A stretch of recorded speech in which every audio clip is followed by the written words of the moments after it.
Welcome to Straight Talk and Retirement, your no-hype source for financial advice and making informed choices about your retirement planning. Get on the phone to talk today at 314-931-5877 or text your question to 84126. The opinions voiced in this show are for general information only and are not intended to provide specific advice or recommendations for any individual. To determine which investments may be appropriate for you, consult with your attorney, accountant, and financial advisor or tax advisor prior to investing. Securities offered through LPL Financial, member FINRA SIPC. Investment advice offered through Private Advisor Group, a registered investment advisor. Private Advisor Group and JBL Financial Services, Inc. are separate entities from LPL Financial. Now, here are your retirement coaches, Jeff and Aaron Lapidus. Well, hello, St. Louis, and welcome to Straight Talk on Retirement, your live and local St. Louis's favorite financial call-in show. I'm Jeff Lapidus, president or former president of JBL Financial Services. I am a 47-year veteran of the financial services area, a fee-based financial planner and wealth manager. And I'm usually joined by my crew, my daughter, oldest daughter, certified financial planner, our president of our company, Aaron Lapidus, and my son-in-law, Robert Markham, our life insurance and fixed annuity sales specialist.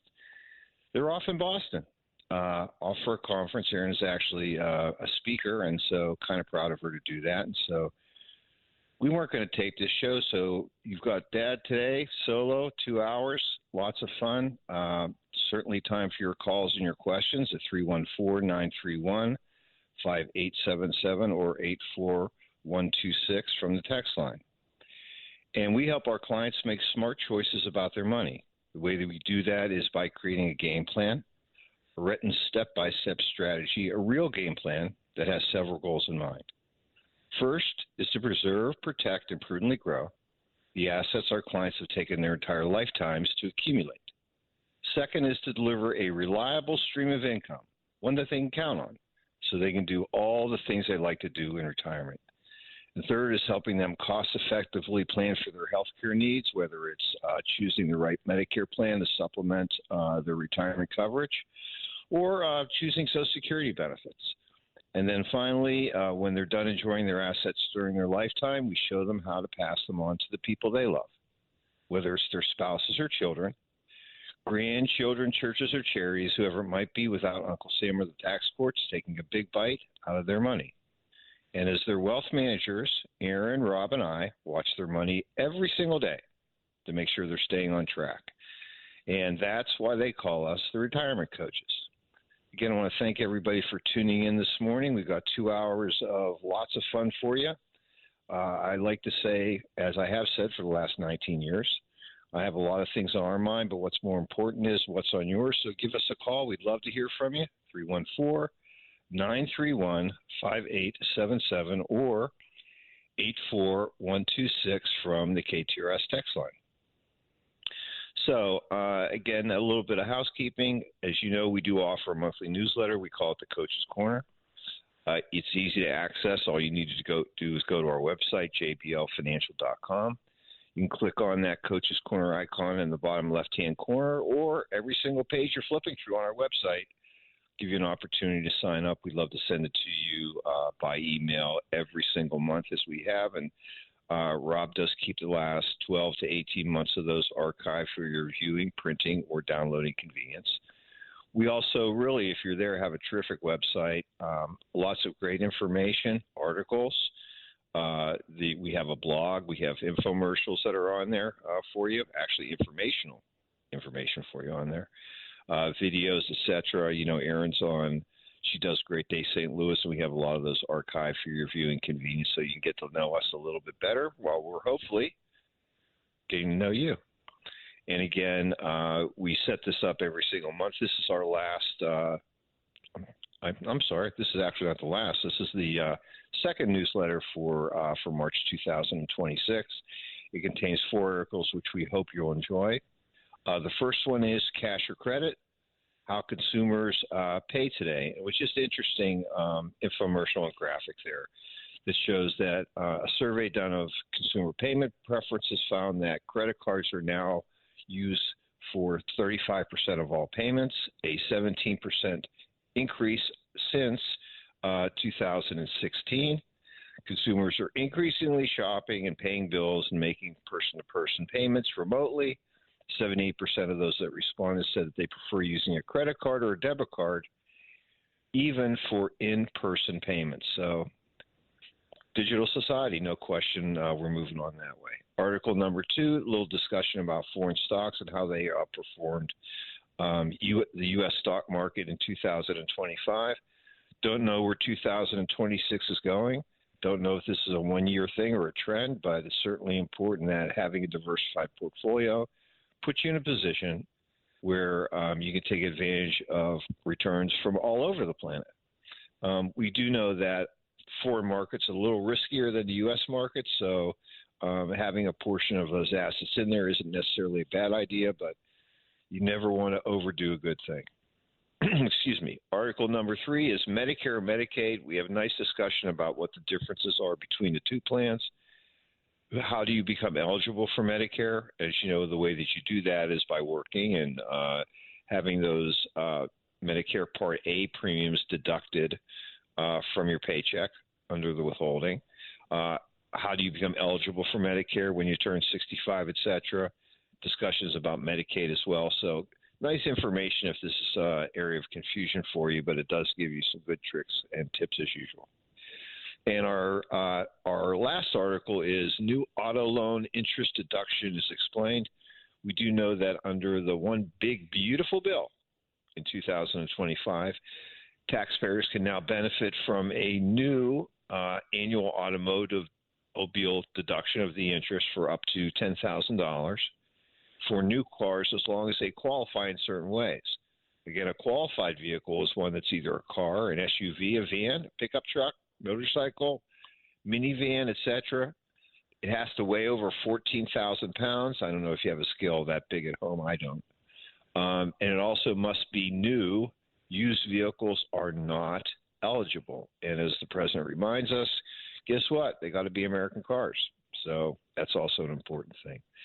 4 nice articles. We find that our clients not only enjoy them, they pass them on to their friends, they pass them on to other family members. Nothing to buy, just good information to help you make smarter choices about your money. And again, it's easy to access. Just go to our website, jblfinancial.com, and click on that Coach's Corner newsletter icon, and we're happy to send those to you, again, by email every month. And as I mentioned previously, we do keep the last 12 to 18 months of those archived for your viewing, printing, or download convenience. So that's a little bit of that's my update of that for today. Again, we'd love to send that to you, and we're sending out thousands of those every single month, which is a lot of fun. And as a reminder, our phone lines are open. We'd love to hear from you, 314-931-5877 or 84126 from the text line. And while we're waiting for your calls and your texts, I thought it would be important today to share a memo that many of you folks, because we know that all of our clients are, truthfully, they're our listeners. They're 55 and older. They would like to retire, or they're already retired. And most of them continue to be listeners of the show because they liked it so much. That's how they initially heard about us and visited with us, and eventually many of them became clients, and some are waiting to become clients in the future.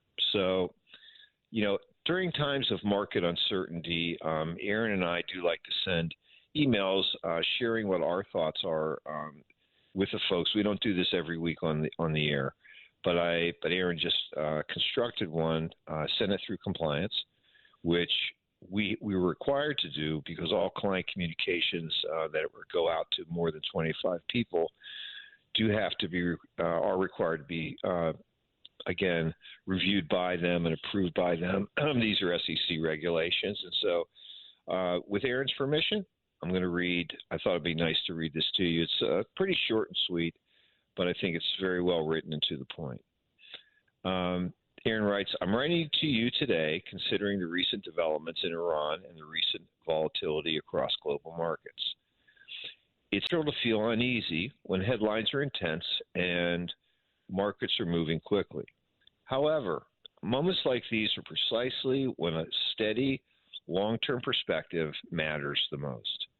Our goal in this note is to provide some clarity, some context, and hopefully some reassurance about your investing and the broader market economic backdrops. Prior to this week's events, we saw encouraging signs across the economy. Consumer spending remains very strong, which is really the backbone of our economy. The interest rate environment appears to be moving towards more favorable footing, i.e. the Fed's considering lowering interest rates again, and a job market showing great stability. None of these, truthfully, are signs of a recession. We will continue to monitor these and other key factors as events continue to evolve. And while geopolitical news dominates the headlines, it's important to distinguish between temporary market noise and lasting economic damage. I thought this was very well written because stuff happens. It always happens, and it has happened over the years. We've seen the economy actually physically shut down, which is incredible to imagine. First time in history. Through COVID, we've recovered from that and hit new highs. We've gone through S&L, if you're old enough to remember this, the S&L loan busts.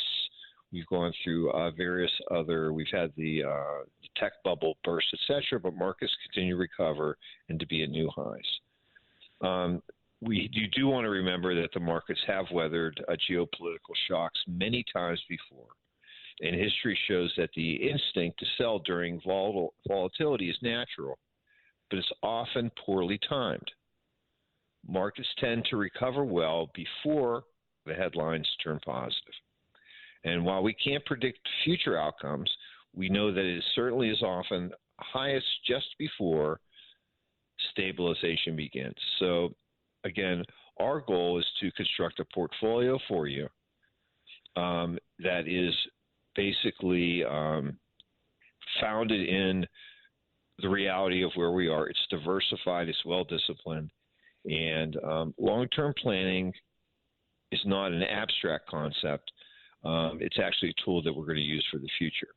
And it looks like we have Helen on line. I'm going to stop right now for this and take Helen's call on line one. Helen, good morning. Good morning.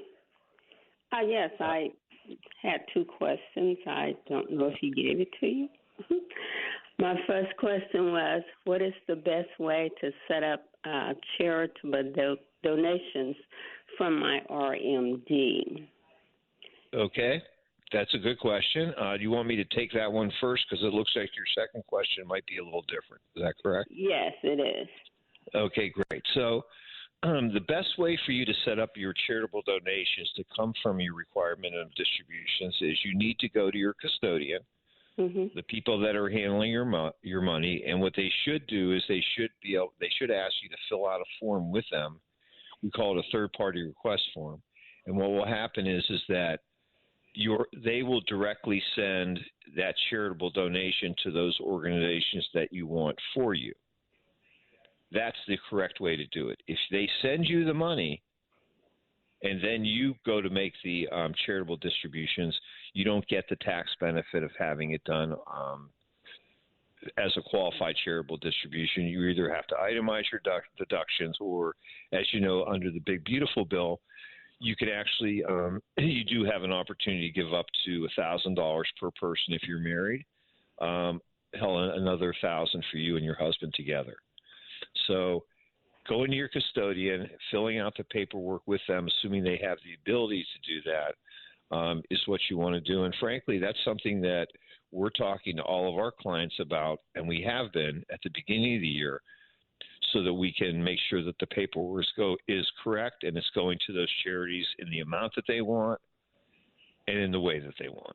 So okay, that's good. Okay, you said I can only give up to $1,000? Well, no, if you have an addition, the Big Beautiful Bill also created an additional $1,000 deduction. Okay. Which basically is available to you whether you're itemizing deductions or not. And as you know, most folks aren't itemizing deductions today because they don't have home mortgage interest and or really healthcare expenses that are above the $24,000 standard deduction level. So, again, use your custodian. I think the second question you had was about automobile loan interest being tax deductible. Correct. And that's correct. Under the new bill, again, and this is something that really is detailed in our monthly newsletter in a little bit more detail for you. So if you're not a subscriber, you might want to go to our website, jblfinancial.com, and sign up for that. But again, this new deduction, you can deduct up to $10,000 worth of interest. It has to be on a new vehicle, okay? It has to be on a new American vehicle. And that's pretty much it. Okay, so I'm planning on paying for my car cash.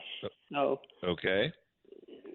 Will there be interest added there? Nope. If you're paying off the car in advance, what will happen is you won't have a loan. Therefore, there'll be no interest. Oh, okay. I would tell you that from a economic point of view, and really even taking into account the taxes on this, if you have the cash to pay for it, there's no reason really to go out and finance. Okay. There's no tax. Because the truth is that most interest rates on automobile loans are running 6, 7, 8%, and comparing that to how much you're earning in even a high yielding money market of 3 to 4% these days, it doesn't make sense. So if you've got the cash, go have some fun, but you don't get an interest deduction. Okay. All righty. Thank you so much. You're very welcome. Thanks so much for calling and breaking the ice this morning. We really do appreciate that. Again, our lines are open again for your phone calls and texts at 314-931-5877 or 84126 from the text line. I just do want to get back to the end of this memo. Again, what we were talking about was something that we were sending out to our clients, talking a little bit about the fact that there is volatility in the market, but the truth is there always is. As humans, we tend to have a tendency to want to avoid risk. But these things are always transitory. We don't know that they are, but generally they've shown that they are. So therefore, don't pull the trigger. We know that the markets do recover, and they have recovered from, at this point, worse situations as we've seen today. It's important to keep an eye on overseas developments, but more importantly, most of your money is going to be involved in the United States, and the fundamentals here are very good. We have low unemployment. We also have a reasonably low interest rate market that may be going lower. And frankly, all the other economic signs in terms of GDP, et cetera, have been very positive. So it doesn't appear in my mind that we have a recession on the loom. But if you are interested in, let's put it this way, de-risking your portfolio to some way, there's a couple ways that you can do this. Number one is that if you're currently still making contributions to your retirement account, you can certainly take those new contributions and say, you know what, maybe I want to go to a money market account or a fixed income account. A bond fund is an example that might be an option that's available inside your 401k plan, and not move it into stocks. That's certainly one thing you can do. Number two is, not a bad idea sometimes to accumulate cash. Always a good thing. Cash can be king. And if you're worried about any disruptions in your income flow, that certainly is another easy option to do. But trying to time portfolio changes, it's not easy to do. Timing the market is not easy. And inside of your retirement plan, it's even more difficult because, as you know, trades that occur in your retirement plan don't happen until the end of the business day. So what you're really doing is you're guessing what the market's going to be tomorrow when you're making trades today.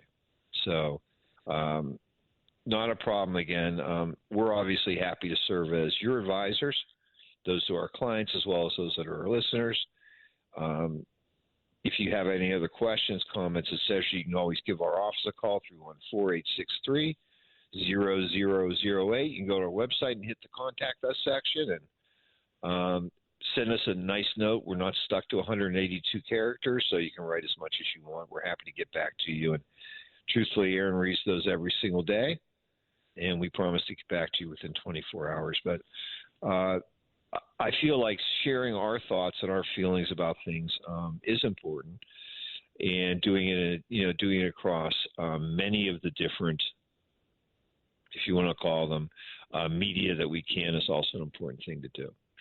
I did receive a text question. The custodian is you or the financial planner or the investing company, Charles Schwab, et cetera. Please clarify. Well, what happens is that the custodian is actually the people, the bank, the institution that's holding your money. As your financial advisors and planners, what we do is we're able to direct that given your discretion. But it's actually the companies themselves that are actually doing the physical sending of the checks, just like they send you money for distributions. Your advisor doesn't do that. If he does, his name's Bertie Madoff. You don't deal with that.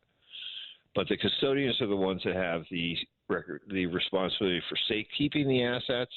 They're also the ones that prepare the reports, not just your monthly restatements, but also reports that are sent to the Internal Revenue Service.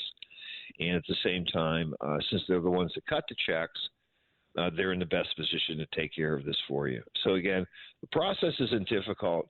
What I like to do is it's almost like Christmas time.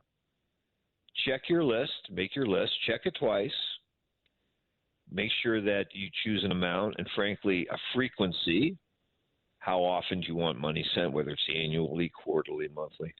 As an example, we have several clients that are of the cloth that do tithing. We're doing the tithes for them through their RMDs to their churches. Other folks that are parishioners that are making charitable contributions once a month, as they normally do, or once a year, or for special projects, etc. But obviously this can be certainly to religious institutions or any other institution that is a qualified 501c3 organization, nationals, locals, etc. But this is fun to do, and the nice part is, let's be real about it. If you're already doing this, that is making charitable donations to various institutions, or you feel like you really want to, having the ability to do this through your RMD, which reduces that actual taxable amount dollar for dollar, is really a very valuable thing to do. And when we come back from our first break, I'm going to have a little discussion. This kind of prompts me on one of our subjects today, which is one of our clients asked, what are other grandparents doing with their RMDs? And we'll have this discussion, but I think that at this point, being that it's 8:28, let's take break number one of the hour. So as we like to say, don't touch that dial. We'll be back with some more straight talk on retirement right after these messages. Championship week is coming, and with it, Mizzou in the SEC men's basketball tournament. Get a sneak peek of the Tigers' journey through Nashville. Tuesday, March 10th at 7 o'clock. It's powered by Royal Banks of Missouri on the Big 550. This is Erin Lapidus, the retirement coach. Wouldn't it be great to have a game plan, a real strategy, so that no matter what was going on in the stock market, the economy, or the world, you could be confident about your retirement? Wouldn't that be great? If you're within 5 years of retirement, call me today at 314-863-0008. That's 314-863-0008. Or send me an email at aaron@jblfinancial.com to arrange your free coaching session. Let's get started on your retirement game plan today.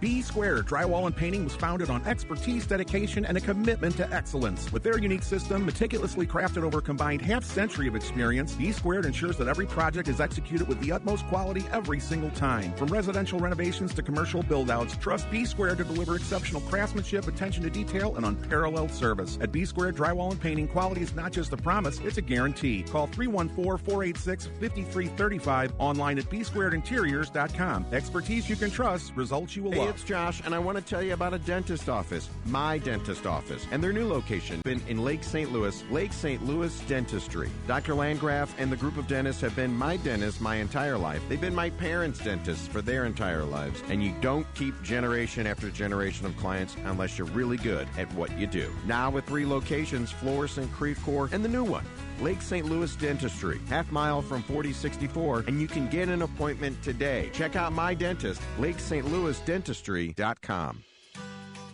Hey, it's Heidi, and I'm inviting you to join me October 23rd as we journey in search of Iceland's magical northern lights with Colette. We'll experience the land of fire and ice with a rare opportunity to search for the northern lights every single night with a tour guide.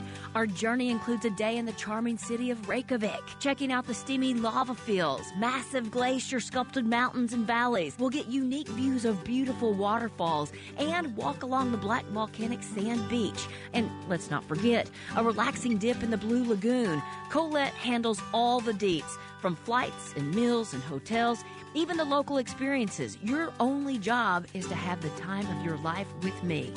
You have until March 25th to sign up, so don't miss out. Join me. Call our friends at Altair Travel, 314-968-9600, or go to ktrs.com to learn more. Hey, it's Jill Farmer for Premier Heating and Cooling. When winter hits St. Louis, your furnace doesn't get a day off. And if yours is older, it may be running nonstop and still not keeping you comfortable. Winter has a way of exposing weak links. You're probably paying more and getting less. Or if your home never quite feels warm enough in the winter, your furnace may be telling you something else, especially if it's been around for a while. That's why I want you to call Premier Heating and Cooling. Their technicians go through 5 years of training beyond industry standards. It's Premier standards. Heating your home shouldn't feel like a struggle. Older furnaces work harder and use more energy. If you want lower energy bills and better heat, it's just all around smarter to consider a new furnace. And yes, Premier offers financing, which makes upgrading a whole lot easier. So whether you need a tune-up or you're ready for something new, make your winter a lot more comfortable for your home or your business. Call 636-916-1122. PremierHeatingCooling.net. Comfort you can count on. Now, back to Straight Talk on Retirement on the Big 550 KTRS. Here are Jeff and Aaron Lapidus. Well, welcome back to the show. It's 8:32 here on the Big 550 KTRS Rock Talk St. Louis. I'm Jeff Lapidus, a retirement coach, here to answer your questions and your texts at 314-931-5877 or 841-84126 from the KTRS text line. During our last segment, we had a question from Helen about requirement of distributions and how do we have our custodians, people holding our money, send those distributions to the charitable interests that we want. We know that's beneficial for them because what it does is helps you save taxes. Following up with that, I've had several conversations this week, which is really not unusual because the beginning of the year is when we like to talk to all of our new age, I call them grown-ups, those folks of our clients that turn age 73 that are subject to RMDs for the first year, to talk to them about what their options are, find out what their plans are, and for us to get in sync with similar type of paperwork that we talked about with Helen this morning, but also to find out and confirm with our clients that are currently receiving RMDs, what would they like to do with the money? Do they want to continue to send it as they are? Are we going to them? Are we going to their investment account? Are we going to charities? You know, what are their goals, and how are we going to figure out where money comes from and what the cash flows need to do that? I had an interesting conversation this week with Joe. He's one of our clients who's 73. And again, we were having a discussion about his 2026 RMD, which was right now scheduled to be approximately $66,000. Reason being is he has, about $1.5 million IRA accounts, traditional IRAs that are subject to RMD distributions. We're currently sending him approximately $3,500 a month, or about $42,000 a year, which he's using to consume as a part of his retirement income game plan. He's also identified approximately $6,000 a year of charitable contributions that he would like to make for him, going to various churches and other charities, leaving him with approximately $20,000 of gross required minimum distribution that needs to be taken in some way. And the net of that would be $16,000 because we're actually not sending it to any charitable distributions. His situation is not necessarily unusual. He says he doesn't have any additional capital needs or projects that he's identified this year that we want to accumulate money for.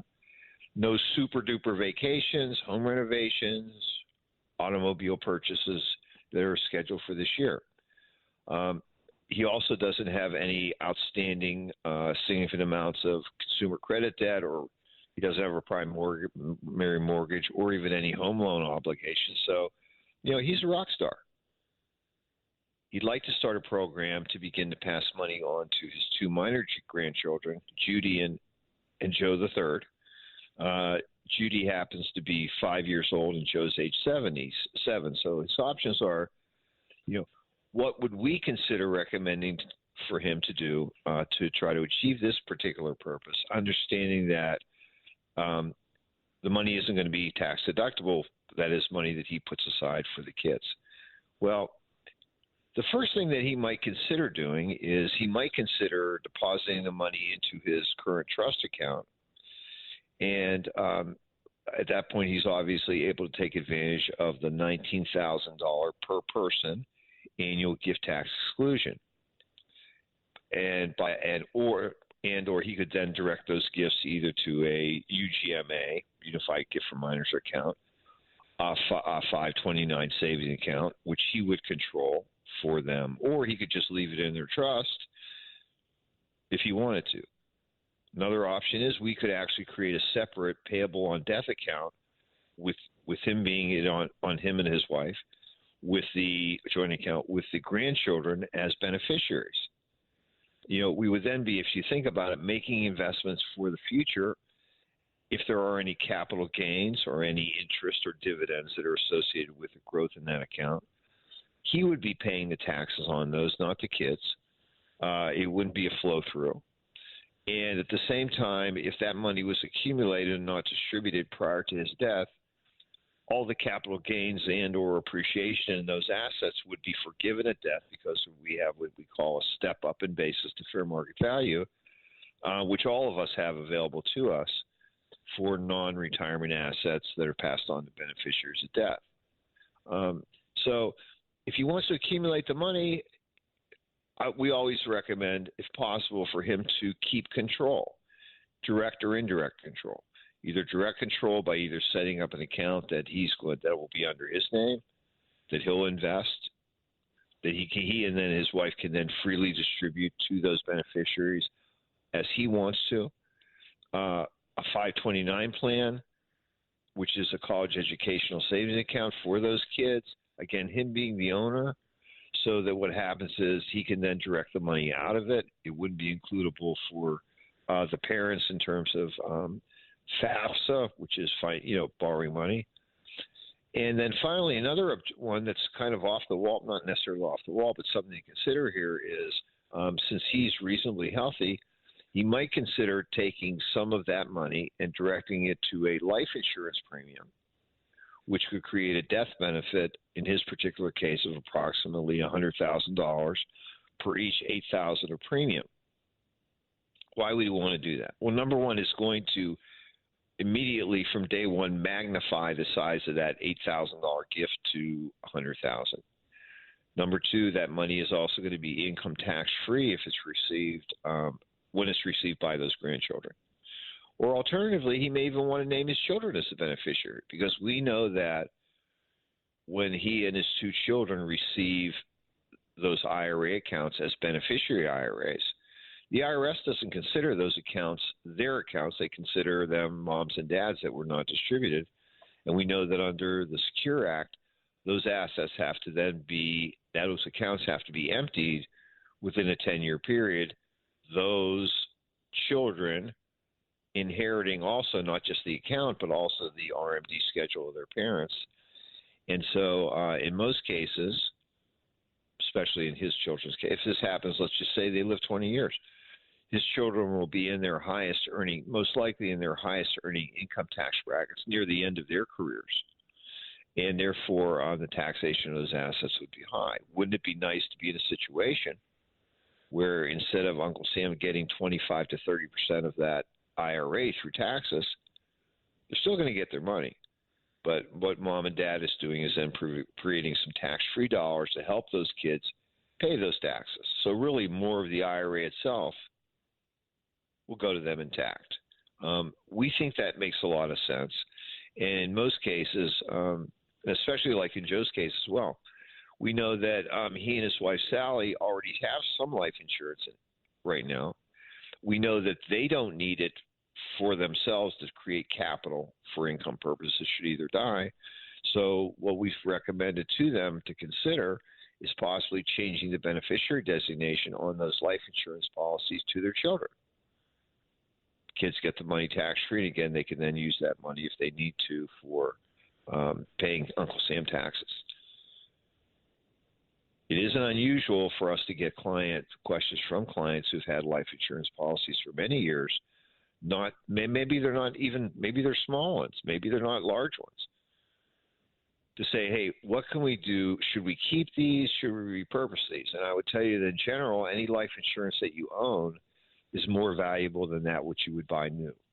So repurposing them, whether it's for an inheritance for grandchildren, whether it's for helping the kids pay tax on IRAs, whether it's actually maybe making a donation to a church or charities at your death.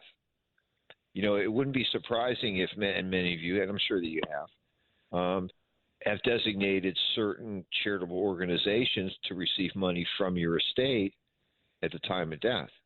Well, doesn't it make sense to delineate to them in your documents where the money's coming from? I mean, you truly don't want tax-free assets going to the charity, which pays no taxes.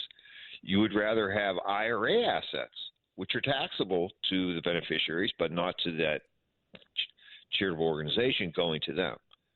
So going through this level of planning is something that truthfully, previous generations didn't do because honestly, they didn't have money, right? Folks didn't have the money. Our generation, the baby boomer generation, is really the first one to truly begin to accumulate real wealth. And taking those documents, which are important, which are generally what I call vanilla, okay? Husband to wife, wife to husband, to the kids, sharing equally to the grandkids if they predecease their parents. All the good vanilla language that you mean, but really getting into the nitty-gritty about who gets what. And I'm not talking about your tchotchkes. I'm talking about the money. Which part of the money gets directed there is something that you really should consider. I think it's worth doing. Not leaving in the hands of your executor who may not be financially savvy or even think about it. Well, yeah, sure, we'll give them some money from a CD that we receive. Well, probably not a good tax idea. It would be more efficient, more effective to give them a part of their IRA assets. As well as when you're looking at, and if you don't mind, I'm going to take a minute or two and kind of go into this example. The way that we like to describe estate planning is think of a three-layer cake. Many of you may only have a two-layer cake, but some of you have a three-layer cake. Layer one, the top layer, are your taxable assets. Primarily what we're talking about is your IRAs, those that are going to be inherited by somebody. Layer two, if you have it, is Roth IRAs, which will be tax-free to those that inherit them. And layer three is really everything else, whether it's your home, whether it's your cars, whether it's other assets, et cetera, your tchotchkes. Those will step up in fair market value at your date of death so that if they're sold later, there's no capital gains, and that's cool. The way traditional estate planning works is that you take a knife and you cut slices, right? If it goes to my children, well, great. You're cutting the pie in half. You have 3, it cuts it in thirds. If I'm adding grandchildren, you're giving them slices. But you're giving them slices of each of the layers. From a tax point of view, that doesn't make a lot of sense. Shouldn't we maybe first think about getting a spoon and scooping out taxable assets, those IRA assets at death, to those that are in the lowest tax brackets? And i.e., what I mean here is maybe churches or charities you're making donations to, and then, frankly, grandchildren or great-grandchildren, or some clients have great-greats, which sounds really great because I'm getting ready to have my first one. So hopefully, I mean, I'll never see the great or the great-great, but it all sounds great. Your grandchildren, if you have them, 20s, when at your death 20 years from now, 20s, 30s, 40s, they're going to be in a lower tax bracket than their parents. So if we want to really maximize the transfer of wealth generationally, let's be tax efficient in what we do. Let's take those vanilla and this doesn't require you necessarily to have your documents rewritten. With our clients, what we're able to do is engineer this through beneficiary designations, which is great. Whether it's life insurance, whether it's adding grandchildren, as an example, as co-contingent beneficiaries with their trust, or with, which is saying, give it to the kids, or with their parents, etc., keeping the base intact. The world's changed. The tax law has changed. And frankly, the environment has changed for our generation to having to begin to make decisions that our parents never really thought about. Parents died, you got the house, maybe a couple CDs, life is good. We're the first part. We're really the seed money, if you want to think about it, for future generations, children, grandchildren, nieces, nephews, whoever would be. And so therefore, I think it makes sense for us to do today, planning for that next generation, or even 2 generations down. You were able to do that, something your parents never imagined, grandparents certainly never imagined. And if you can imagine, we've got one more break for this hour, and when we come back, we'll be here to answer your questions and calls at 314-931-5877 or 84126 from the KTR test line. So do me a favor, don't touch that dial. We'll be right back. Hi, this is Dr. Dan Lang. Join me for Animal Talk every Sunday afternoon from 2 to 3 on the Big 550 KTRS, the Animal Talk of St. Louis. Kick off the season with a winning team. Choose Hackett Security to watch your home while you're watching the game. Hackett Security has a system to meet every budget. They are a locally owned national security company with on-site 24/7 UL-listed monitoring. Visit HackettSecurity.com or call 314-432-4200. Who will be watching your home while you're watching the game? Hackett Security. They're looking out for you. 314-432-4200. HACKETT. Security.com. Hey, Anne Marie here, host of the Inside Out Show and owner of Anne Marie Design Studio for Black Fox Cooper, St. Louis's premier Andersen certified contractor. That means every window they install meets Andersen's exacting quality standards, and the installation is guaranteed for 2 years, in addition to the 20-year warranty on the glass. With over 20 years of experience and knowing our climate, Black Fox Cooper will install the optimal windows to keep your home comfortable and efficient year-round, and most projects are completed within a day or 2 with minimal disruption to your daily routine. Call 314-270-1484 or online at blackboxcooper.com. This is Jeff Lapidus, the retirement coach. Wouldn't it be great to have a game plan, a real strategy, so that no matter what was going on in the stock market, the economy, or the world, that you could be confident about your retirement? Wouldn't that be great? If you're within 5 years of retirement, call me today at 314-863-0008. That's 314-863-0008. Or send me an email, jeff@jblfinancial.com, to arrange your free coaching session. Let's get started on your retirement game plan today. You can feel the Clydesdales circling the field. Hear the stands come alive. Smell the hot dogs, the popcorn, and cold beer in the air. See the crowd rise as the first pitch hits the glove. And just like that, A new season begins. The countdown is on until opening day, and tickets start at just $49. Don't miss St. Louis's favorite holiday. Get your tickets at cardinals.com/opening day. This season, step up to the ultimate game day experience with Cardinals all-inclusive tickets. Enjoy a full buffet, complimentary bar, and unbeatable views inside Busch Stadium. It's great food with great company for every pitch, hit, and home run. Choose your experience in the Budweiser 703 Club, UMB Champions Club, Proficient Red Jacket Club, and more. See the game like a VIP with all-inclusive tickets. On sale now at cardinals.com/tickets. Let's talk about smart choices for your money. It's Straight Talk and Retirement on the Big 550 KTRS. Here are your retirement coaches, Jeff and Aaron Lapidus. Well, welcome back to the show. It's 9:50 here on the Big 550 KTRS, Talk Radio St. Louis. I'm Jeff Lapidus, the retirement coach. I'm Aaron Lapidus. No, Aaron's not here today. But she will be back next week, I promise. So you don't have to listen to me the whole time. You know, the kids like to talk, so it's all good. Again, our phone lines are open. We'd love to hear from you, 314-931-5877 or 84126 from text line. Help the old man out.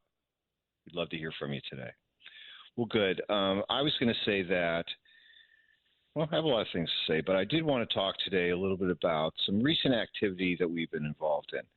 A flurry of activity, and it's kind of fun because we know that many companies are downsizing, even though we use the word, the political correct term is called right-sizing, and one of the large telecommunications companies going through some buyout offers. And I did receive a call about a week or so ago from one of our newest clients. His name is Joe, and he said, Jeff, I need your help. I'd like to retire at the beginning of March. I visited with 3 other financial advisors recently, and none of them think I can do it because I'm not 59 and a half yet. And we know that 59 and a half is really the magic time where you hit 59 and a half, you're able to take money from your retirement accounts without that 10% pre-59 and a half penalty. I was referred to you by a coworker, and he suggested that I listen to your show.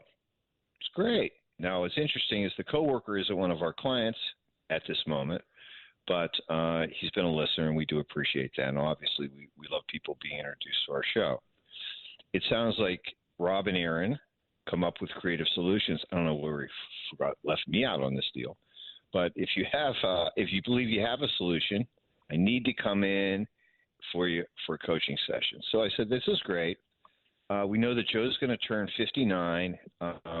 He's and a half on January the 15th of next year. So he's got a few months again until he hits that magic time.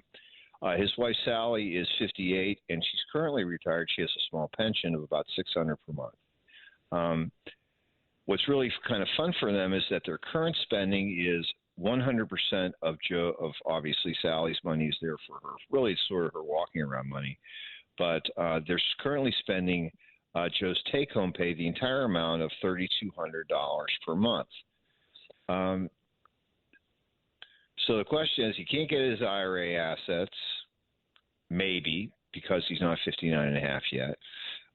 He'd like to retire, obviously, 8 to 10 months early. What do I do? So let me tell you a little bit about, if I may, where his current assets are. He has $175,000 in Roth IRAs, which is cool. He made the move to Roth many years ago. He does have $450,000 of other pre-tax IRA assets, which is cool, and $7,000 in after-tax assets in his 401k, and these were contributions that were made many years ago. Those assets obviously could be taken home in cash, or they could be rolled into his Roth at the time of his retirement. And he also has $14,000 in after-tax savings, which is not a whole lot of money. Let's be honest, right? So let's talk about the math. His goal is $3,200 per month after taxes. We need to naturally raise that to take into account federal and state income taxes because he is a Missouri resident. The total being $3,680 per month, which over a 12-month period is approximately $44,000 a year. His Social Security at 62, which is many years from now, is going to be $2,300 per month if he takes it at that point. If he waits until he's 67, it'll be $3,296, which basically is almost his entire retirement income need.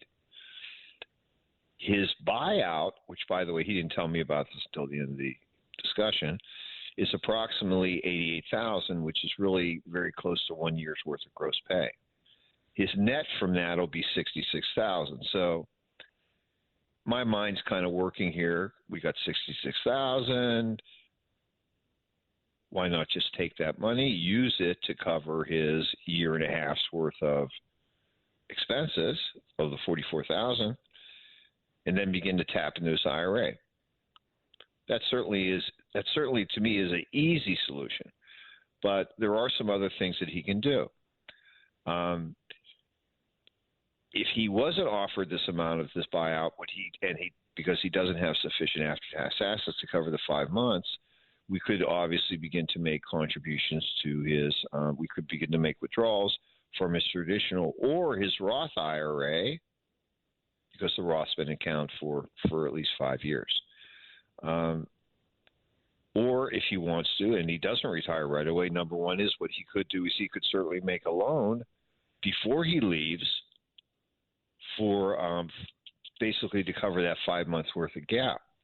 That's kind of cool. And that's something that certainly would be easy to do. If he were to eventually repay that loan, which he'll have the money to do so, it won't be considered a taxable distribution.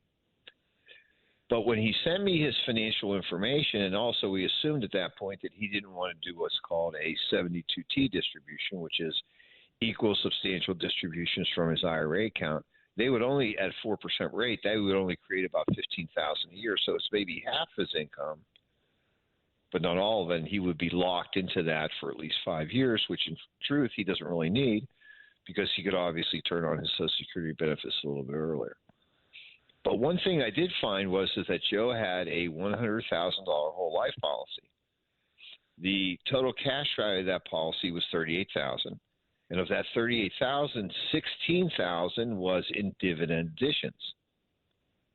We could either borrow or surrender those additions to bridge that 5-month gap, and then begin IRA distributions after that.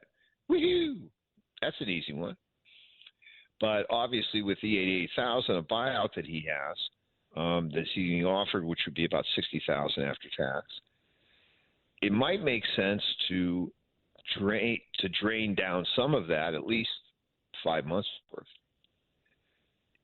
And then if he wants, either begin distributions or continue to make those happen, continue to do IRA distributions, put off if he wants, taking his Social Security benefits, and we could do this pretty easily up until his age 67, his normal retirement age, in which case then we could shut the valves off on his distributions and let his, and really all but $400 a month, and basically all then have that money growing and growing and growing for him.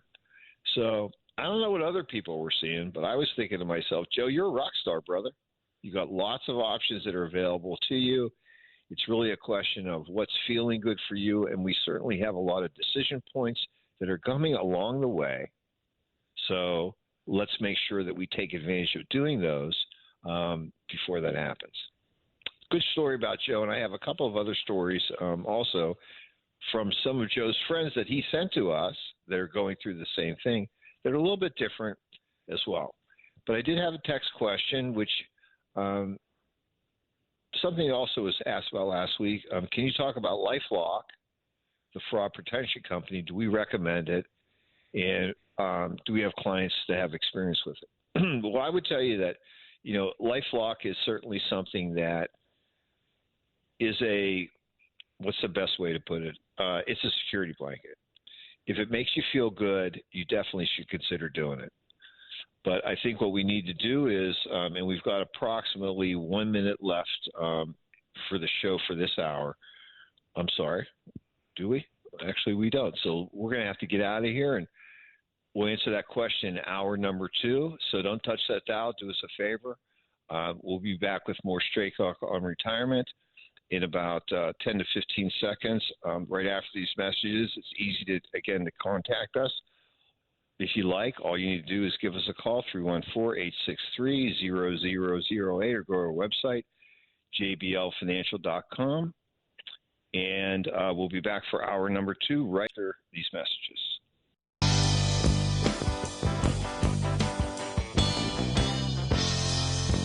Welcome to Straight Talk and Retirement, your no-hype source for financial advice in making informed choices about your retirement planning.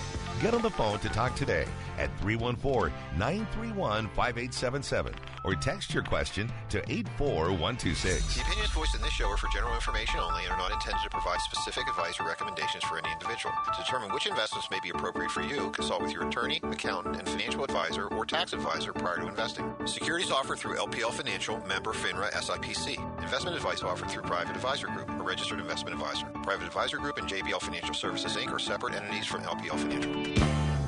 Now, here are your retirement coaches, Jeff and Aaron Lapidus. On Retirement, I'm Jeff Lapidus, the retirement coach. Aaron and Rob are off in beautiful Boston and at a conference this weekend, but they promised they were going to come back, so help Dad out. We'd love to hear from you. 314-931-5877 or 84126 on the currently hot and heavy text line. I did want to get back to 2 texts that I've received during the break. The first one was, can I talk about LifeLock, and is this something we recommend, and what are your clients' experiences with it? As I was saying right before the break, LifeLock is really a security blanket. The truth is you have protection on your credit cards already. Once you identify something that you may consider to be fraudulent, credit card companies, they credit you and they go after these people, and that's not an issue.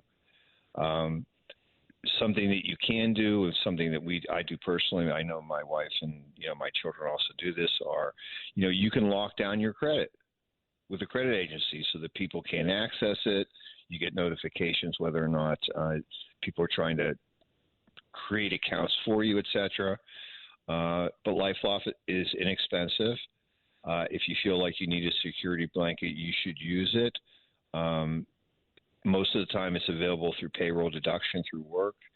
Should you do it?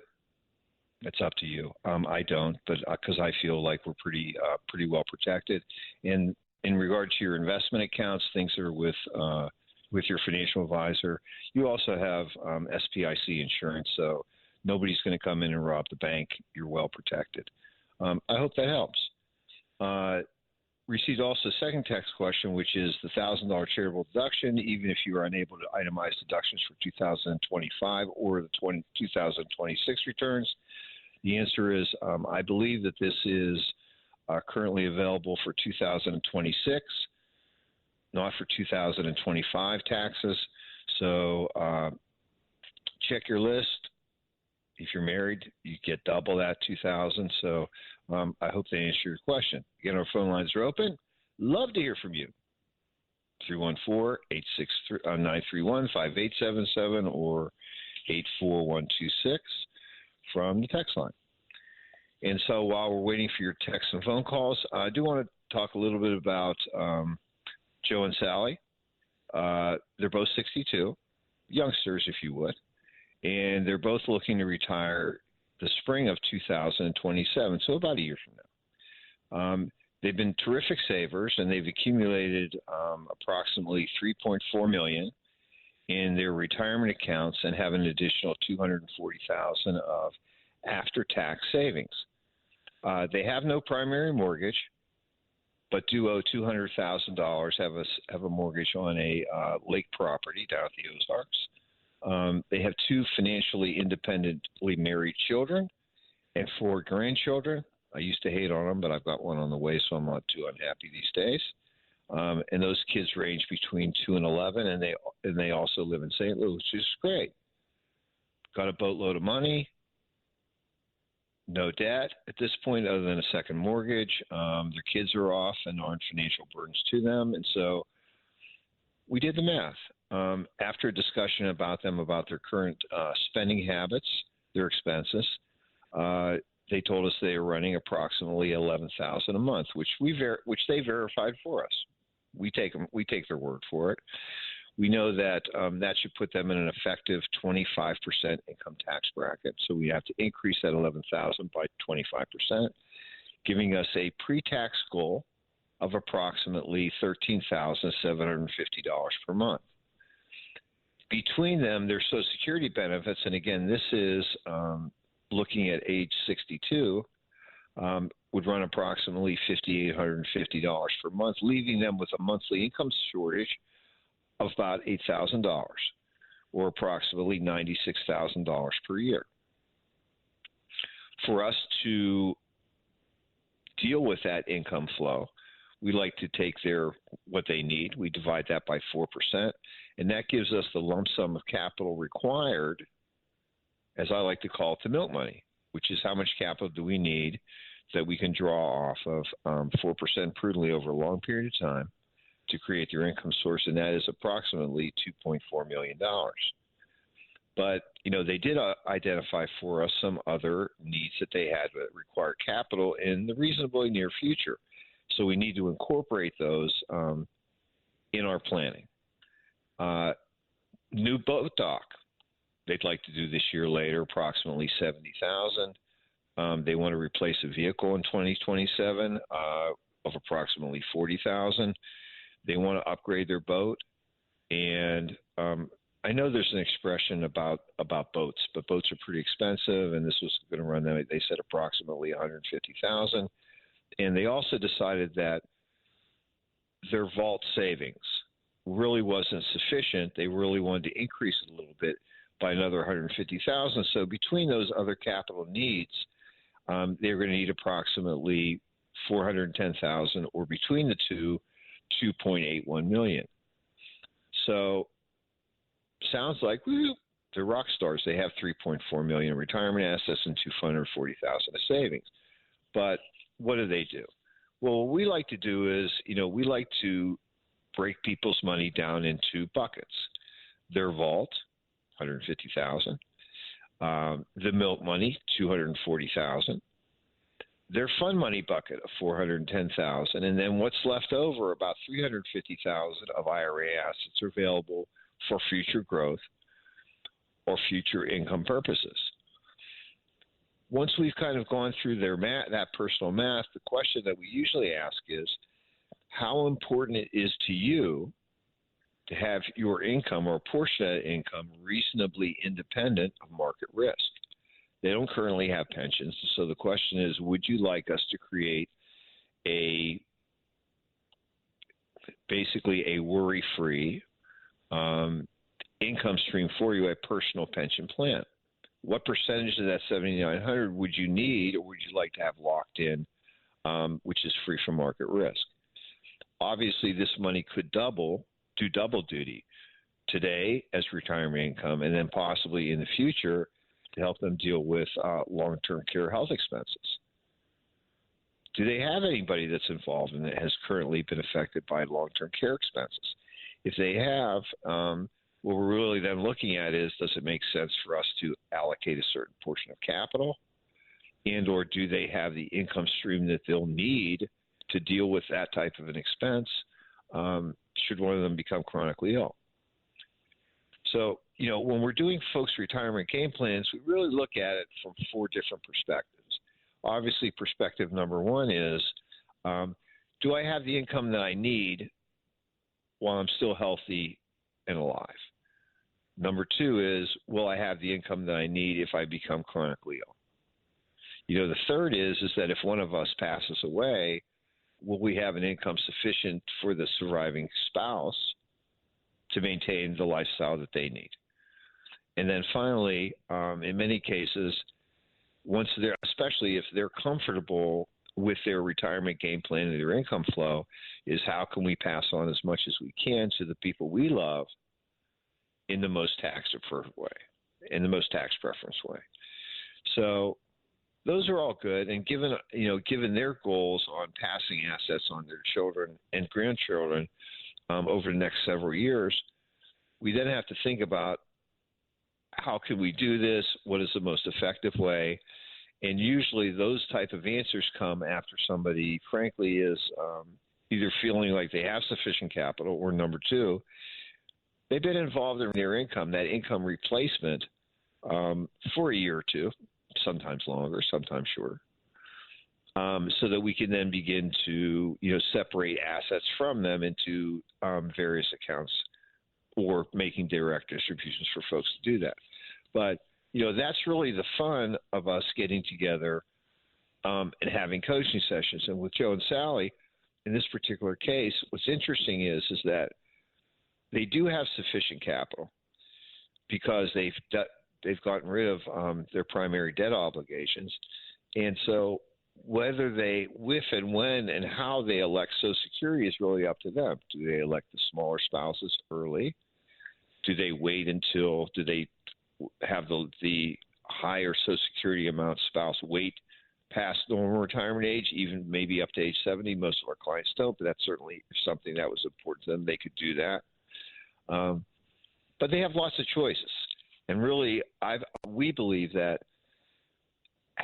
not only having the choices, but understanding that you have them puts you in a position to make some good decisions. So initially, what we're really talking about doing here is creating this roadmap, the step-by-step strategy for them to begin. And then, as I like to say, life happens. Things are going to happen to you. Things are going to happen for you. And so once those things happen, we can then modify our game plan to make sure that we're doing the things that we want to do and continue to do those, and make adjustments on the way, because life does happen, which is great. Again, that was kind of a fun discussion that we had with Joe and Sally. And what's fun is we can't wait to, obviously, while we're waiting for the next 12 months or so, give them some advice on how to hopefully improve the rate of returns inside of their current retirement plans, looking at their allocations. And then basically, as I've said in the past, laying the bricks for the yellow brick road until it's time to make that transition. And when they do, we'll see where they are. But right now, they're in very good shape, and so that's a lot of fun. So again, our phone lines are open. We'd love to hear from you. 314-931-5877 or 84126 from it's a little quiet, but usually it's the hot and heavy KTRS text line. Again, I'd love to hear from you. And before we take our first break of the hour, I think what I want to do is change gears a little bit and have a discussion with you about what I like to call folks making a smooth transition at a spouse's death. It's fun to help folks make their money grow and have them seeing their wishes being fulfilled while they're with us. But, the passing of a spouse, the movement of assets from one spouse to another certainly creates a lot of questions. But at the same time, I've always felt that assisting people in doing this can maybe be the most valuable thing that we can do. And in some cases, we've had folks that have come to us that have late-stage illnesses. And, they're coming and seeing us saying, listen, we've heard you guys for a long time. We think we believe you know what you're doing. My spouse needs some directions. Let's set the table here for the transition, because I know it's going to happen. And this recently happened to us. Jean came to our office. She's approximately 66, and she and her husband had been clients of ours for a very short period of time. And unfortunately, her husband, Paul, was diagnosed with stage 4 pancreatic cancer. Once you're in stage 4, unfortunately, you're really not in a position where there's a high probability that cancer is treatable and that, death, unfortunately, can be imminent. We weren't aware of that, obviously, at the time they became clients initially, and we were really shocked and dismayed that Paul, passed very quickly with us. But she came to visit with us. She was accompanied by her son, Danny. And they really had two questions, and I'm sure you can imagine what they are. The first one was, what is the taxation of assets being passed from mom to dad? And secondarily, will mom have sufficient assets to maintain her lifestyle? Is she going to have to sell the house? Is she going to have to go back to work? I mean, where are we at? So let's take a minute and try to address both of these questions. The first one is easy. The second one is not as easy, but it's certainly one that we can address. What is the taxation of assets being passed from husband to wife or spouse or among spouses? Well, the Internal Revenue Code basically says is that there is no taxation on asset movement between husband and wife, spouses, during life or death. So the IRA accounts, the non-retirement accounts, assuming that those retirement accounts weren't necessarily in joint names, they will pass on. One spouse can assume the other spouse's IRA assets, whether they're traditional or Roth, without any income tax recognition. And it's pretty simple to do. If the surviving spouse does not have an existing IRA, what we're then doing is opening up a new account after having received the death certificate. What we then do is we submit that with the application, new application, and then the assets move in kind from one spouse to the other spouse's account. And the IRS does receive acknowledgement from that, but there's no income tax since it occurs at that particular time, which is fine. Whether that happens all or in part really, can be factored in based upon age. If one spouse, and I think we talked about this last week, if one spouse is significantly older and the surviving spouse is under the age of 59 and a half, as an example, we might want to consider keeping that deceased spouse's IRA there and continuing income flow from it, because we know that if we were then to add it to that the surviving spouse's IRA, they're under 59 and a half, there would be a penalty of 10% to pull money from that account. Okay, so that might be a reason to keep it. The other side is that if that or the juxtaposition to that is, let's assume that the surviving spouse being under 59 and a half is still actively at work. Maybe they don't need the money. Well, that would then make sense for them to, assuming that, let's say that the deceased spouse was old enough to be either getting distributions or required minimum distribution age. If we combine that with the surviving spouse's IRA, well, guess what? We got rid of the need for distributions. And they could then begin to make distributions as they wanted to once they've achieved 59 and a half without penalty. So there is a little bit of game playing here that's involved. Obviously, understanding the rules is really, I think, really the beginning point of where you want to be and, frankly, what your need for cash flow is.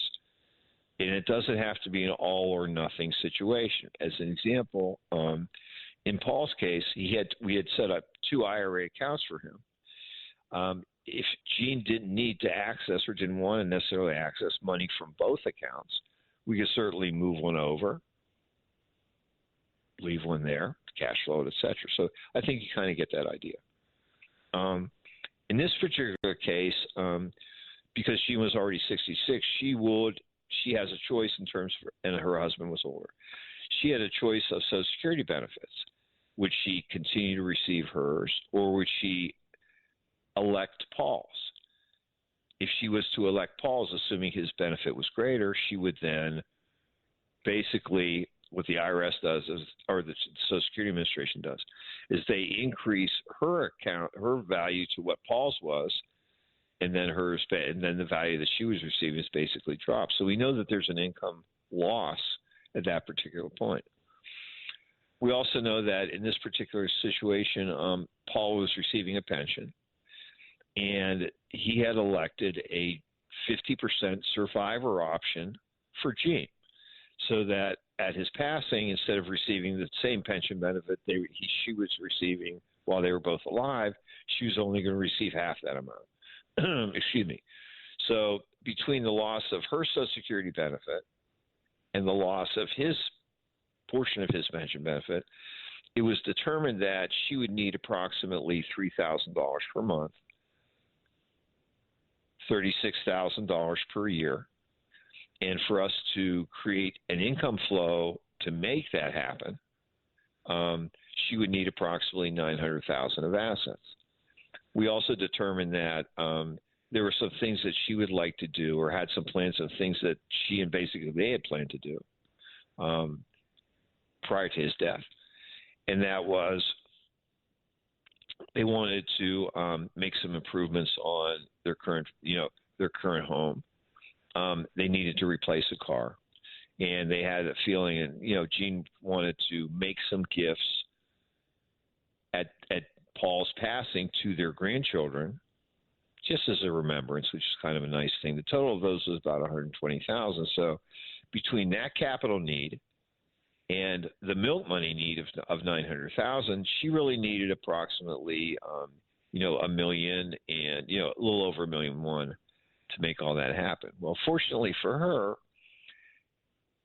she and Paul had created approximately $1.4 million of IRA assets. They had personal savings of about $50,000. He also happened to have had a DRIP plan, which is direct reinvestment plan, with one of the large utility companies, those providing electricity for us, and also a life insurance policy of approximately $40,000. So between these different pools of money, we were able to basically designate what were some of the sources of it, what would be the sources of those capital to meet these needs, and how we could certainly do it in a very tax efficient way. But it's not easy for folks to make these decisions. And I would tell you that in general, when we have folks that pass away, Aaron and I, we don't love to, but the truth is we love to honor our clients. And we do go to all the funerals if we can, if we're aware of them, obviously before they've occurred. And, our purpose obviously is to give whatever comfort we can to the family, to let them know that we're going to be there to do the paperwork when they're ready to do it. Most companies provide at least a year to make this stuff happening. And so at the end of the day, it's our job to make sure that we're the ones tasked basically to do all the paper transactions that are necessary to assist the executor in dealing with the estate, which is cool. So in this particular case, they were ready. The kids came in to be supportive of mom, which is not unusual. And it was fun to get to meet those kids. We'd obviously met them at the funeral, but it was fun to meet them and obviously begin to interact with them. And then at the same time, offer them the opportunity for us to assist them on their journey. And, their journey is obviously a little different when they're 20 years younger or 25 years or a little bit more than their parents. Different decisions, but also to understand what the transition pattern will be eventually when mom passes away. So all good. Nice story. Obviously, we miss our friend and our client, Paul, but making sure that things were there for Jean, being ready and prepared and having a game plan for her certainly made the family feel a little bit better. And, that's what we do. Again, our phone lines are open. We love to hear from you, 314-931-5877 or 84126 from the currently filling up text line. I do have a couple of texts, and I will take those after we take break number 1 of this hour. So don't touch that dial. I'll be right back.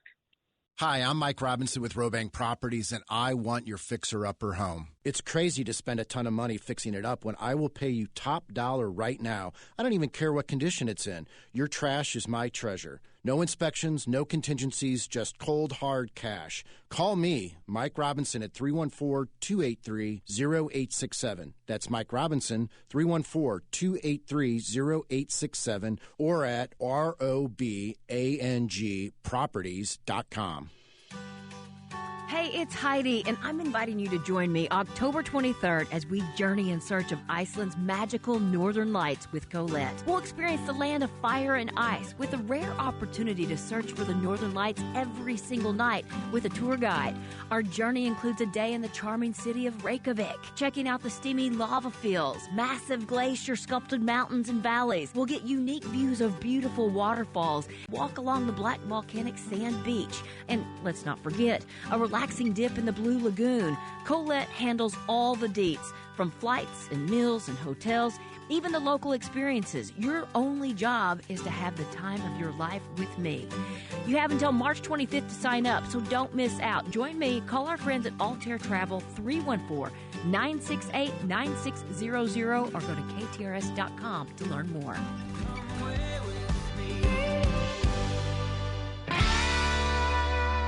Every day another adventure. Our greatest discoveries come when we stop searching. Beneath the endless sky, away from the stress of work, the answer to the ancient Zen mystery, the sound of one hand clapping. Take a trip in an RV from Byerly in Eureka. For the rest of your life, you gotta be there. Byerly RV. Championship week is coming, and with it, Mizzou in the SEC men's basketball tournament. Get a sneak peek of the Tigers' journey through Nashville. Tuesday, March 10th at 7 o'clock. It's powered by Royal Banks of Missouri on the Big 550. There is a reason we are called the Big 550. Reason number one, the voices you know. Hi, everybody. McGraw Milhaven here. Hi, this is Frank Cusimano. Hey, it's Jill Farmer. Reason two, the voices you trust. I'm Jack Carney. Thank you for listening. It's Julie Buck here. Reason three, the voices you've learned to love and the personalities you grew up with. Hey, it's Heidi. Hey, everybody. It's Josh. Hi, everybody. It's Bob Ramsey. And not to mention, but we will, locally owned and nationally and worldwide known. We are St. Louis's hometown station, the Big 550 KTRS, the talk of St. Louis. This is Jeff Lapidus, the retirement coach. Wouldn't it be great to have a game plan, a real strategy, so that no matter what was going on in the stock market, the economy, or the world, that you could be confident about your retirement? Wouldn't that be great? If you're within 5 years of retirement, call me today at 314-863-0008. That's 314-863-0008. Or send me an email, jeff@jblfinancial.com, to arrange your free coaching session. Let's get started on your retirement game plan today.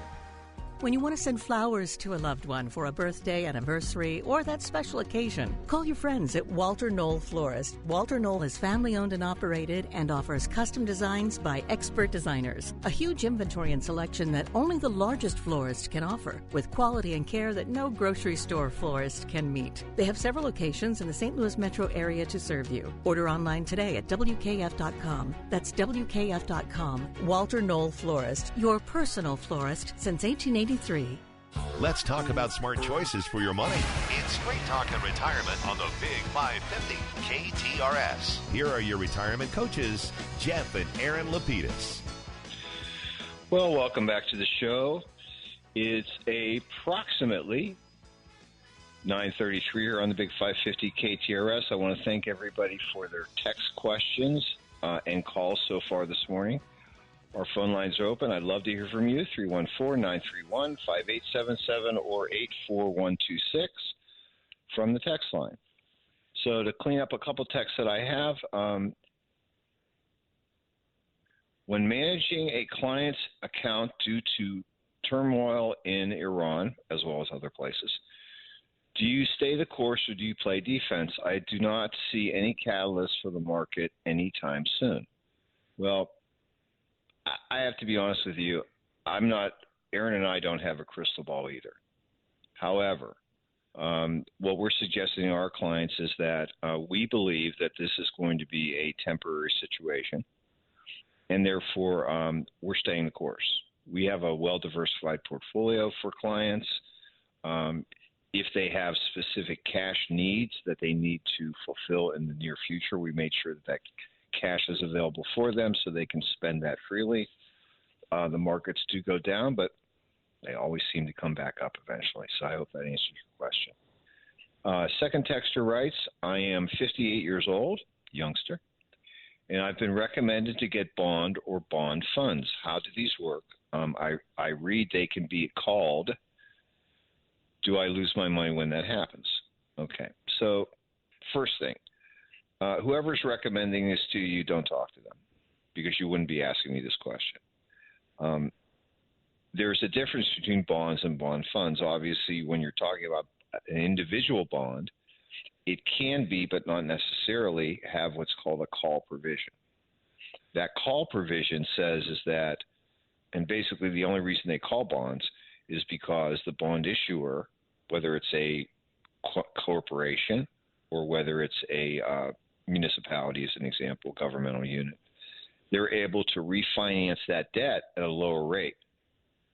So what happens is when they call your bond, they basically give you your money back plus interest.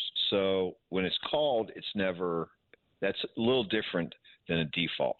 A default is whoever the bond holder is doesn't have the money to pay the bond interest, basically pay the bankers, which is you, and therefore would default. That's different than a call provision. Calls are actually something that's – you know when they're happening. They tell you when it's going to happen. They tell you exactly how much money you're going to get, so I wouldn't worry about that. A bond fund is a little bit different because what it is a manager is purchasing individual bonds and creating a fund like they would with stocks. Typically, these funds happen to be separated based upon either time, short-term, intermediate, long-term bonds, and or based upon credit quality, high-quality bonds, what they call high-yield junk bonds, if you want to, etc., or treasury bonds, which are the safest bonds that are there. The higher the risk of default and typically time period, how long they're holding your money, the higher the interest rate that's being paid. So if you want professional management of a fixed income portfolio, a bond fund or a collection of bond funds would make more sense for you. So I hope that answers your question. When it comes to should you own bonds in your portfolio at 58, I would tell you that even our clients that are growth-oriented still hold anywhere from a 10 to a 20% position, I'm including myself in that, in fixed income assets. If nothing else, it creates a little bit of ballast to cover some of the level of volatility in a stock portfolio. And we're not talking about individual stocks necessarily, even stock funds portfolio.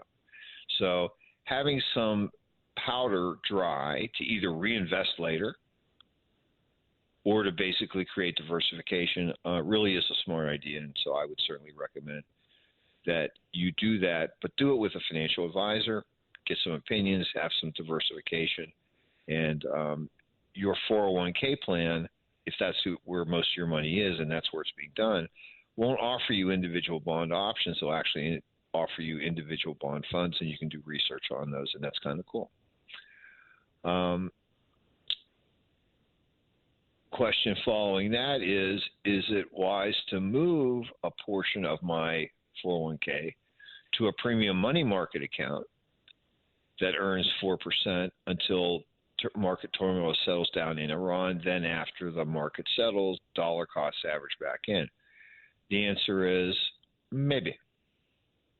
I think it really depends upon where you are in your mix. Right now, since the markets have stepped back, and they're really not very much, at this particular moment, you've already had some diversification occur. Those bonds or fixed income accounts that you have now have a higher percentage value in your portfolio. Would it make sense to be in a premium money market of 4%? If you can access a premium money market of 4%, I think that certainly should be a significant part of your fixed income portfolio. It certainly is for mine. It certainly is for clients because bonds do have a level of volatility. If interest rates go down, all the bonds that you have, woo-hoo, they go up in value because what's happening is newer bonds being issued are not worth as much as bonds that were previously issued because they have a lower coupon rate. On the opposite side of that, if interest rates do rise, which, by the way, could happen, the Fed decides, hey, you know what, at some point in time, I want to put the brakes on the economy, put the brakes on inflation, you'll see bond funds go down. And they go down faster than stocks go down, because every 1% up bond interest rate change can affect your portfolio up to 20%. So of that portfolio up to 20%. So being in short-term instruments helps you in terms of being nimble, but at the same time there's interest rate risk because you're not earning as much as being in a bond fund. So I would say if you feel like you need to, that's fine. If you're willing to deal with the losses that you will be, or the gains that you haven't received, because when the market turns, it turns typically with these situations once there's calm, whether it's the president making a statement or some action being happened. When that turns, it happens very quickly. And if you're looking at doing this inside of your retirement account, your 401k as an example, 403b, as I had said a little earlier in the show, if the news comes out at 1 o'clock, you want to make a change that day, that's great, but that change doesn't happen until the end of the business day. So most likely, I guess the point I'm trying to make is you can miss it pretty easy. So what you have to decide, and frankly, the way I look at things is this a pothole? Is it a crater, or is it the Grand Canyon? If you think it's a pothole, guess what? Your tires aren't probably going to get torn to pieces. If it's a crater, you might have a lot more of an issue, and you could have some damage. If if this is the Grand Canyon, then if you feel like there's fire and there's smoke and you want to run, that's your decision. But at the end of the day, I would just tell you that it's very difficult to get back in a disciplined way once you've gotten out. Because the question then is, well, I got out. Is this really the bottom? And the answer is nobody knows. So I would certainly suggest that in most cases, at least we're suggesting to our clients, I told you earlier, we're staying the course. If they want to lighten up on their equity positions, then you know what? Direct more of your money into the fixed income, your new contributions. Otherwise, don't watch the news. It's all good. Before we take our next break of the hour, I do have a couple other text questions I want to take. First one is this isn't going to be a shorty, but I'll try. Are you a fiduciary financial firm? The answer is yes and no. The private advisory group, which is the registered investment advisory firm that holds our licenses to be financial advisors, is a registered investment advisor, and therefore they are considered to be the fiduciary. As registered investment advisory reps, we are required to act in a fiduciary capacity, which means that we have to put your interests first. So when someone says, I'm a fiduciary, no, they're not. Unless they're a lawyer, no, they're not. Okay? What happens is the firm itself is the fiduciary.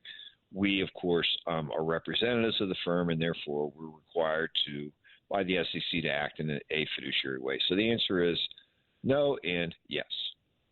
But before they came out with this whole, I'm a fiduciary thing, Aaron and I, we've always put our clients' interests first, and therefore we've always acted like fiduciaries. Last text question so far, and again, our text line are open. I'd love to hear from you. 314-931-5877 or 84126 on the text line. I'm on disability, and I've been told that I can't open a Roth IRA because I'm not working. Is that true? And the answer is yes. Well, actually, maybe. If you're receiving the only people that are permitted to make Roth IRA contributions are those that currently have taxable wages. Disability income payments are not considered taxable wages.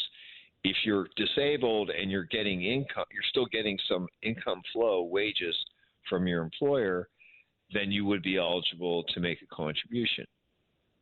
But if you don't have wages, if your source of income at this point is, let's say, Social Security disability, the answer is no. And it doesn't matter how old you are. Get that question all the time. Hey, Jeff, I'm getting this RMD. Can I make a Roth contribution? The answer is sorry, IRS already figured out. The answer is no. So I hope that answers your question. Again, our phone lines are open. We'll take your calls and your texts 314-931-5877 or 84126 from the text line right after we take our second of the hour. So don't touch that dial. I'll be right back. Call the closer with Lauren Risley Realty, powered by Homestead Financial Mortgage on the Big 550 KTRS, the talk of St. Louis. Call the closer at a special time this Sunday afternoon at 4 on the Big 550 KTRS. Look at our alums, the contributions that they have made throughout industries in the St. Louis region. Terry Freerks, a graduate of the University of Missouri, St. Louis. UMSL is embedded in the fabric of the St. Louis community. We're hands-on, and when our students graduate, they are definitely career ready, but maybe more importantly, they're career confident. More is what moves us. Find your more at more.umsl.edu. Country Club Car Wash is the best car wash in town. How do I know? I have an unlimited monthly pass to Country Club Car Wash, and it's fantastic. They're touchless, and you get free vacuums at select locations. Each and every day on the morning show, we will be giving away one free Country Club Car Wash to the text of the day. And each week, we'll be giving away a grand prize, 1 month of free Country Club Car Washes to the text of the week. We'll see you on the show, and we'll see you at Country Club Car Wash, cccwstl.com. The opinions you hear on KTRS are those of the host, callers, and guests, and are not necessarily those of this station, its management, or owners. If you have comments or suggestions, contact us at ktrs.com. Thanks for listening. You can feel the Clydesdales circling the field. Hear the stands come alive. Smell the hot dogs, the popcorn, and cold beer in the air.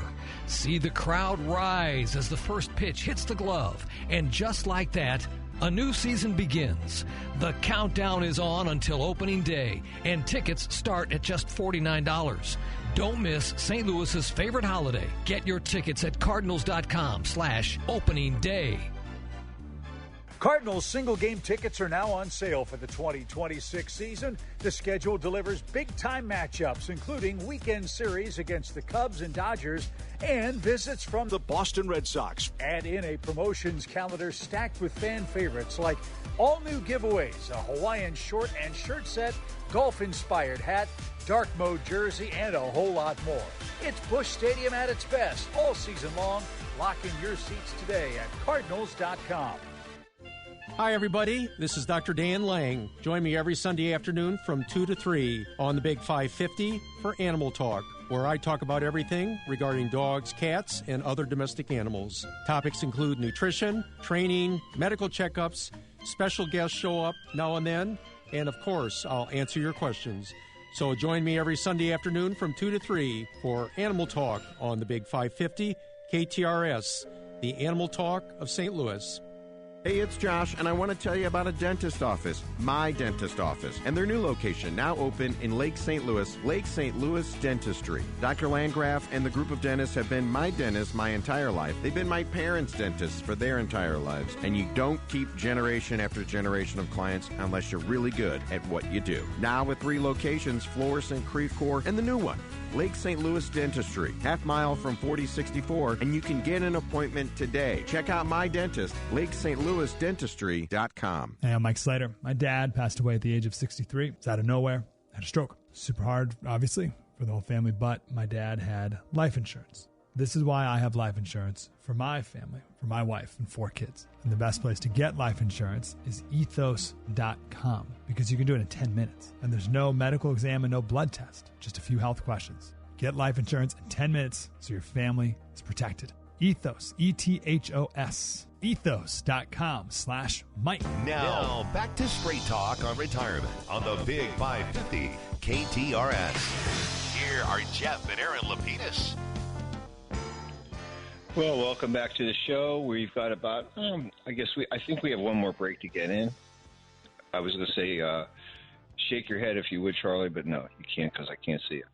In either case, our phone lines are open. We'd love to hear from you, 314-931-5877 or 84126 from the text line. I want to thank everybody for helping the old man out today. It's not easy going solo. I know I'm going to have to take a nap when I'm done, but before then, let's get to your calls and texts. Texter writes, if I'm retired but my spouse works, can I make a Roth contribution based on her income? The answer is yes. She can actually make a Roth contribution for you under what's basically called a spousal contribution. So she can make one, and she can make one for her, or she can make one for you. So the answer is yes. And it doesn't matter how old you are, which is kind of cool. And we know that Roths are also not subject to required minimum distributions during life or inherited at death. But we know that under the Secure Act, a Roth, if you inherit a Roth, you have to empty it within 10 years, but there is no schedule, no RMDs associated with that, which is kind of cool. So thanks so much for text. We're waiting for a few more, and so that would be cool.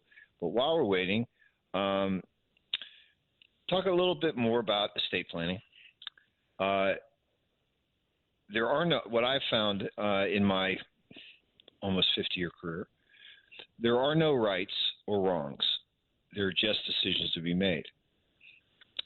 Our generation, and I'm referring to the baby boomer generation, is wealthier than our parents. There's no comparison. We have more money because of tax-deferred savings than our parents in many cases ever imagined or could have dreamed of. And the generations that follow us will have more. In our case, these deferred accounts typically weren't available until 1990. Kids coming out of school, they're starting them in their 20s, which is obviously kind of cool. But making decisions on how you want your assets to be distributed at your death, it's not easy. And the truth is, it doesn't have to be vanilla, as I call it either. Husband to wife, wife to husband, parents to children, children to grandchildren, grandchildren to greats. Doesn't have to be that way. But we're all living with the same issue. Most people want to treat their children equally. But I have to tell you that your kids aren't probably a whole lot different than mine. They have different interests. They've taken different career paths.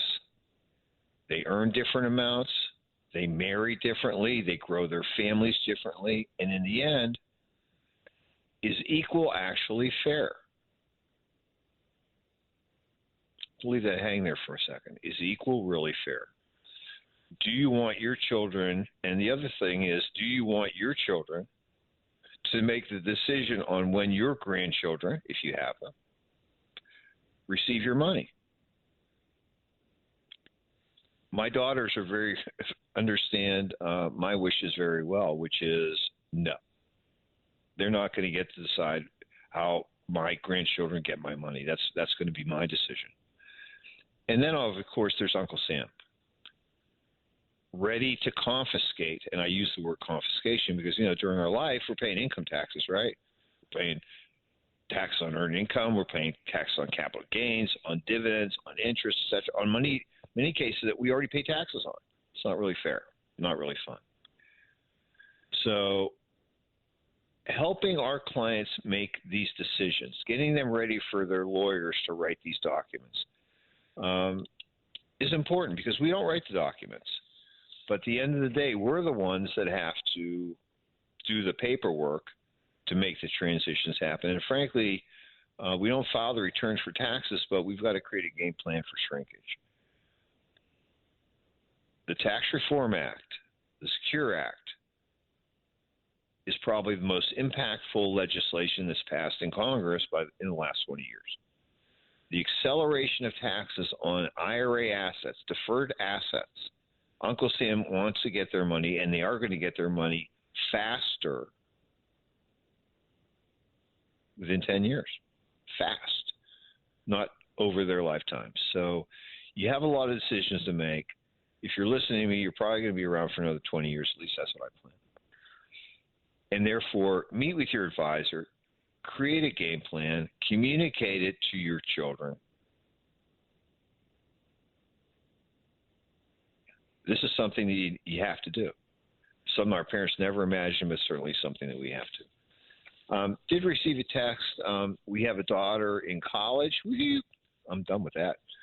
And we know she will not need all the money in her 529. I understand that we can move up to $35,000 to a Roth. That's true, as long as it's been around for at least 15 years. Can we do that before she graduates since she's not earning any income? The answer is no. Can't do that. There's rules, and you'll need to check the rules, but you can't do it right away. The other thing you can do, though, is you could also move it into someone else's name, use the money, like yourself. Go take some cooking classes in Paris. Woo! Those are covered, which is great. Looks like we're going to take our last break of the hour. We come back. We'll have a couple of minutes left. Phone lines are open. Love to hear from you. 314-931-5877 or 84126 on the text line. I'll be right back. It's springtime, so make some spring cleaning and clear out some room for Dogtown. Dogtown Pizza, of course. Take those freezers and deep freezes and stock them full of Dogtown Pizza. With plenty of sports and warm weather action coming up, you'll want to make sure you always have an emergency pizza on hand. And with 12 different varieties, you're going to need to make plenty of room. Bacon, four-meat, and the veggie. Clean out those freezers to make plenty of room for all the Dogtown varieties. And to see a full list, check out DogtownPizza.com. Before you put your home on the market, before you have to pay money fixing it up to sell it, before you have to pay real estate commissions, call me. I'm Mike Robinson with Robank Properties, and I will buy your home. Any property, any condition, anywhere, and always as is. Call me, Mike Robinson with Robank Properties at 314-283-0867. That's 314-283-0867. You have nothing to lose when you call Robank Properties at 314-283-0867. Hey, Heidi here for my friends at Premier U. Spring is right around the corner, and this is your moment. The season of fresh starts now. Longer days, more energy. At Premier U, they don't guess, they personalize. Whether it's metabolic testing, hormone optimization, weight management, or IV support, they build a plan around you. If you've been saying I'll start soon, this is soon. Spring forward with clarity, confidence, and a strategy that works. Check out PremierUMed.com or call them today, because this is your season. Let's talk about smart choices for your money. It's Straight Talk and Retirement on the Big 550 KTRS. Here are your retirement coaches, Jeff and Aaron Lapidus. Well, welcome back to the show. 2 minutes left to answer your calls and your questions at 314-931-5877 or 84126 from the text line. And I've got a couple things I can still talk about in the last couple of minutes. Let's talk about RMDs. We talked a little bit about them today, how you can use them. You're age 73 this year. General rule, doesn't matter when you turn 73 this year, you're required to make that distribution before December 31st.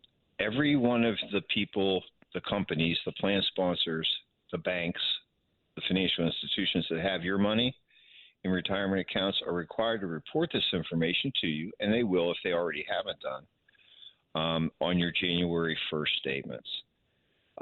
If you have money with insurance companies through annuity contracts, they'll be sending you a letter saying, with your statement saying, oh, by the way, you have a certain amount and it's due. Don't be worried.